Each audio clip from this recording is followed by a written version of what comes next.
दोस्तों आपके अपने चैनल पावर प्लांट ज्ञान पे दोस्तों आपका स्वागत करता हूं। दोस्तों आज मैं फिर वैक्यूम का ही टॉपिक लेकर आया हूं। जैसा कि मैंने कल बताया था कि लो वैक्यूम से हमारे सिस्टम पर क्या एडवर्स इफेक्ट होता है, सेम उसी तरीके से हाई वैक्यूम हो जाने पे भी हमारे सिस्टम पर कुछ एडवर्स इफेक्ट आते हैं और वो क्या होते हैं उसको जानना बहुत जरूरी है। दोस्तों जैसा कि मैंने बताया था कि वैक्यूम जो होती है टरबाइन की लाइफ लाइन होती है। तो दोस्तों अगर हमारा वैक्यूम ज्यादा है तो नुकसान क्या है, सवाल तो मन में आ रहा होगा। लेकिन दोस्तों अगर ज्यादा एक लिमिट तक है तो दोस्तों वो फायदा करता है, लेकिन अगर लिमिट से बहुत ज्यादा हाई हो गया, मतलब -0.95 से एवं हो गया, -97, 0.97, 0.98, अगर इस तरीके का वैक्यूम जा रहा हाई हाई रेंज में तो दोस्तों वो हमारे सिस्टम के लिए अच्छा नहीं होगा। दोस्तों तो पहले मैं बताना चाहूंगा कि हमें हाई है तो क्या फायदा है। तो दोस्तों हाई के केस में दो फायदे होते हैं। अगर वैक्यूम हमारा इंप्रूव कंडीशन में या हाई की कंडीशन पे है तो हमारा क्या होता है, स्टीम का जो होता है एक्सपांशन रेशियो बढ़ जाता है, और दूसरा क्या होता है, लास्ट स्टेज में जो होता है वर्क डन बढ़ जाता है, मतलब 10 से 15% वर्क डन हम एक्स्ट्रा कर पाते हैं। लेकिन यही वैक्यूम हमारा अगर उस निर्धारित सीमा से बहुत ज्यादा बढ़ गया, आगे बहुत ज्यादा हाई हो गया, तो उस कंडीशन पे वो हमें फायदे की बजाय जो है उसका एडवर्स इफेक्ट हम देखेंगे। तो आज हम एडवर्स इफेक्ट टरबाइन पर और साथ साथ कंडेंसर पर दोनों पर देखने वाले हैं। तो अब हम देखने वाले हैं कि हमारा हाई वैक्यूम के केस में टरबाइन पे क्या एडवर्स इफेक्ट आएगा, और उसके बाद हम देखेंगे हाई वैक्यूम का कंडेंसर पर क्या एडवर्स इफेक्ट आएगा। तो सबसे पहले दोस्तों अभी हम जो है टरबाइन पे क्या क्या इफेक्ट आएंगे उसके एडवर्स इफेक्ट हाई वैक्यूम होने के कारण, तो उसमें टोटल मैंने 6 पॉइंट लिखा है कि अगर वैक्यूम ज्यादा हो जाएगा तो हमारे 6 इफेक्ट आएंगे। तो उसमें से पहला इफेक्ट हम देखने जा रहे हैं, ड्राइनेस फ्रैक्शन विल डिक्रीज, मतलब हमारा ड्राइनेस फ्रैक्शन क्या हो जाएगा, डिक्रीज होगा। मतलब वैक्यूम के बढ़ते ही ड्राइनेस फ्रैक्शन डिक्रीज हो जाएगा। कैसे होगा दोस्तों, तो दोस्तों जब हमारा वैक्यूम बहुत ज्यादा बढ़ जाता है तो उस कंडीशन में उसका बैक प्रेशर जो होता है बहुत ज्यादा कम हो जाता है। उस कंडीशन पे क्या होता है, स्टीम का जो है एक्सपांशन रेशियो बहुत ज्यादा बढ़ जाता है। तो उस कंडीशन में स्टीम की क्वालिटी जो होती है एलपी साइड जाते जाते तक उसका क्या होता है, बहुत ज्यादा खराब हो जाती है, बोल सकते हैं बहुत डिक्रीज हो जाती है क्वालिटी। तो उस कंडीशन में उसमें मॉइस्चर और क्या होते हैं, वाटर के जो कंटेंट होते हैं, वाटर ड्रॉपलेट्स होते हैं, वो स्टीम में आकर के कहीं ना कहीं मिक्स हो जाते हैं, जिसकी वजह से हम बोलते हैं कि हमारा ड्राइनेस फ्रैक्शन क्या हो गया, कम हो गया। जब ड्राइनेस फ्रैक्शन कम हो जाएगा दोस्तों, मतलब कैसे कम हो गया, मान लीजिए हमारा ड्राइनेस फ्रैक्शन 88% चल रहा था, बहुत ज्यादा हायर वैक्यूम मेंटेन कर दिया, तो उस कंडीशन में क्या हुआ, मेरा जो है ड्राइनेस फ्रैक्शन वो क्या हुआ, 85% हो गया। 85% ड्राइनेस फ्रैक्शन का मतलब होता है दोस्तों कि 85 जो है परसेंट जो है उसमें स्टीम है और 15% उसमें वाटर ड्रॉपलेट्स है। अब सिंपल सी बात है कि जब वाटर ड्रॉपलेट्स बढ़ेगा, बढ़ जाएगा उसका मतलब उस हाई वैक्यूम के अंदर में, तो क्या होगा, उस कंडीशन में मेरा जो होगा स्टीम में क्या होगा, पिटिंग एक्शन होने लगेगा, मतलब लास्ट पे पिटिंग होगी। दूसरा क्या होगा, इरोजन होगा, मतलब हाई वेलोसिटी से स्टीम गुजरेगी तो उसमें क्या होगा, इरोजन होगा। और क्या होगा, थर्मल शॉक होगा।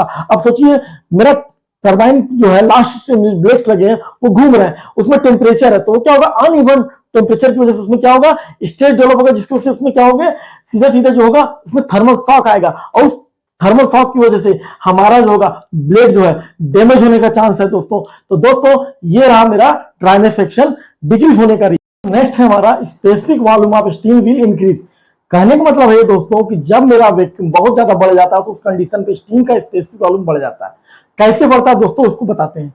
क्या होता है कि जब हमारा वैक्यूम बहुत ज्यादा होता है तो उसका एग्जॉस्ट प्रेशर दोस्तों क्या होता है, बहुत कम हो जाता है। एग्जॉस्ट प्रेशर कम होने की वजह से क्या होता है, उसका स्टीम का एक्सपांशन रेशियो बहुत ज्यादा बढ़ जाता है।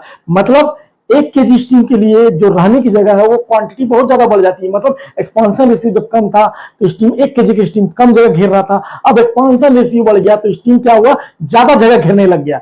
बस इतना ही मतलब होता है। अब उसके बाद क्या होता है कि जब मेरा एक्सपांशन रेशियो बढ़ जाता है तो वहां पर स्टीम की क्वांटिटी जो होती है ना दोस्तों वो बहुत कम हो जाती है, मतलब मास कम हो जाता है। मेरा वॉल्यूम तो बढ़ गया लेकिन मास क्या है, स्टीम का कम हो गया, जिसकी वजह से क्या होता है कि लास्ट स्टेज में जो होता है मेरा विंडेज हीटिंग होता है। विंडेज हीटिंग मतलब स्टीम की कमी की वजह से क्या होता है, जो हमारा रोटर है, रोटर में जो लास्ट ब्लेड लगे हुए हैं वो क्या होते हैं, बहुत ज्यादा स्पीड पे घूमते हैं। उसकी वजह से क्या होता है, जो थोड़े बहुत स्टीम है वो टकरा टकरा के, मतलब फ्रिक्शन की वजह से ब्लेड के टेम्परेचर को बहुत ज्यादा बढ़ा देते हैं, उसी को हम बोलते हैं विंडेज हीटिंग। उसकी वजह से ब्लेड का टेम्परेचर बहुत बढ़ जाता है और ब्लेड और केसिंग मतलब ब्लेड का अब टेम्परेचर बढ़ेगा तो सिंपल बात है उसका एक्सपांशन बढ़ेगा। तो एक्सपांशन बढ़ने की वजह से क्या होता है, केसिंग के साथ ब्लेड का रबिंग होने का चांसेस भी बढ़ जाता है। इसलिए हम कह सकते हैं कि हमारा स्पेसिफिक वॉल्यूम जब बढ़ता है तो उस कंडीशन पे जो होता है हमारा ब्लेड जो है ओवर हीटिंग हो जाता है, रबिंग होने का चांसेस होता है, और जो होता है उसका एग्जॉस्ट हुड का टेम्परेचर भी राइज हो जाता है। तो दोस्तों ये रहा मेरा स्पेसिफिक वॉल्यूम इंक्रीज होने पर घटना। दोस्तों नेक्स्ट हमारा in last stage steam velocity become supersonic. कहने का मतलब है दोस्तों कि जैसे ही हमारा वैक्यूम बहुत ज्यादा हायर रेंज में चला जाता है, हाई हो जाता है, बहुत इंक्रीज हो जाता है, उस कंडीशन पे जो होता है जो लास्ट स्टेज के ब्लेड में जो स्टीम की वेलोसिटी होती है वो सुपरसोनिक हो जाती है, बहुत ज्यादा बढ़ जाती है। उस कंडीशन में क्या होता है, शॉक वेव्स जनरेट होता है। शॉक वेव्स मतलब दोस्तों कि वहां पर स्टीम क्या होती है, जब टकराती है उससे तो उस दौरान पे क्या होता है कि वहां शॉक जनरेट होता है, उसकी वजह से वाइब्रेशन होता है, और इस शॉक वेव्स की वजह से जो होता है वहां एनर्जी का बहुत ज्यादा वेस्टेज होता है। वही वेस्ट एनर्जी फाइनली हीट में कन्वर्ट हो जाती है, जिससे हमारा टरबाइन का आउटपुट भी हमारा कम हो जाता है। साथ ही साथ अगर उसमें मॉइस्चर कंटेंट भी बढ़ जाता है, क्योंकि मैंने बताया था दोस्तों प्रीवियस में कि हमारा ड्राइनेज सेक्शन क्या होता है, डिक्रीज हो रहा था। उस कंडीशन में जो मॉइस्चर कंटेंट है वो मॉइस्चर कंटेंट भी जब ब्लेड से लास्ट स्टेज के ब्लेड से टकराते हैं हमारे क्या करते हैं, इरोजन करते हैं। और साथ ही साथ जो होती है जो ब्लेड रूट होती है, जहां ब्लेड फिक्स होते हैं, वो क्या होती है उसको भी डैमेज कर दिया जाता है। मतलब ब्लेड रूट भी डैमेज होने के चांसेस होते हैं और रिजोनेंस होने के चांसेस होते हैं। ब्लेड में रिजोनेंस मतलब साउंड की आवाज आती है। तो कुल मिलाकर दोस्तों हम कह सकते हैं कि हमारा सुपरसोनिक वेलोसिटी होने की वजह से हमारा टरबाइन का आउटपुट जो होता है बहुत कम हो जाता है और हमारा जो होता है ब्लेड के डैमेज होने के चांसेस बहुत ज्यादा बढ़ जाते हैं। तो नेक्स्ट हमारा एक्सेल थ्रस्ट चेंज। दोस्तों एक्सेल थ्रस्ट चेंज का मतलब होता है कि जो मान लीजिए वैक्यूम मेरा बहुत ज्यादा बढ़ गया तो उस कंडीशन पे क्या होता है कि जो एलपी रोटर होता है वो शिफ्ट कर जाता है, या एलपी रोटर साइड से एक फोर्स लगता है जो एलपी रोटर को एचपी साइड में मूव कराता है। मतलब कि हमारा जो है रोटर एलपी से एचपी की ओर मूव करेगा। उस कंडीशन पे उसके प्रोटेक्शन के लिए जो होता है वहां थ्रस्ट बेरिंग लगी होती है ताकि रोटर मेरा जो है एचपी साइड मूव ना करे।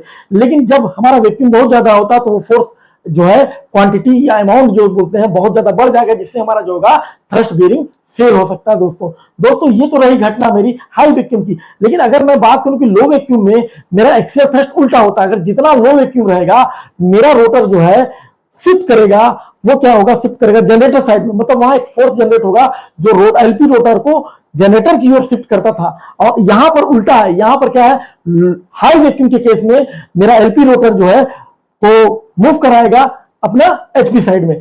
उस मूव को रोकने के लिए वहां पे थ्रस्ट बेरिंग लगी होती है दोस्तों। अगर वो थ्रस्ट बेरिंग पर ज्यादा लोड आएगा तो थ्रस्ट बेरिंग डैमेज हो जाएगा। दोस्तों नेक्स्ट हमारा plant steam consumption will increase and turbine efficiency will drop. दोस्तों कहने का मतलब होता है कि यहां पर टरबाइन का स्पेसिफिक स्टीम की बात नहीं कर रहा हूं, यहां मैं ओवरऑल प्लांट की बात कर रहा हूं कि उसका स्टीम कंजप्शन बढ़ जाएगा। जैसे सपोज दैट कि मेरा वैक्यूम अगर मुझे बहुत ज्यादा हायर साइड मेंटेन करना तो उस चीज के लिए मेंटेन करने के लिए मैं क्या करूंगा, कूलिंग टावर का फ्लो बढ़ाऊंगा। मतलब कैसे होगा, सीडब्ल्यू पंप पर जो है लोड ज्यादा जाएगा।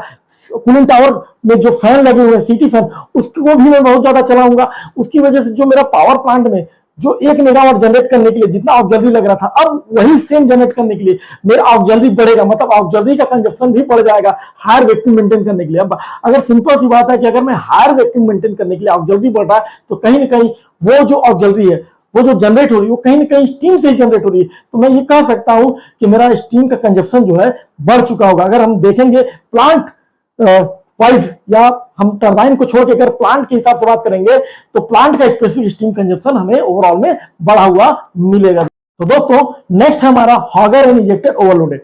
दोस्तों क्या होता है कि जैसे जो है आप जब ज्यादा वैक्यूम मेंटेन करेंगे तो उस कंडीशन पे हॉगर पे भी लोड ज्यादा पड़ेगा और इजेक्टर पे भी लोड ज्यादा पड़ेगा। मतलब कंटिन्यू इनकी लोडिंग बढ़ जाएगी।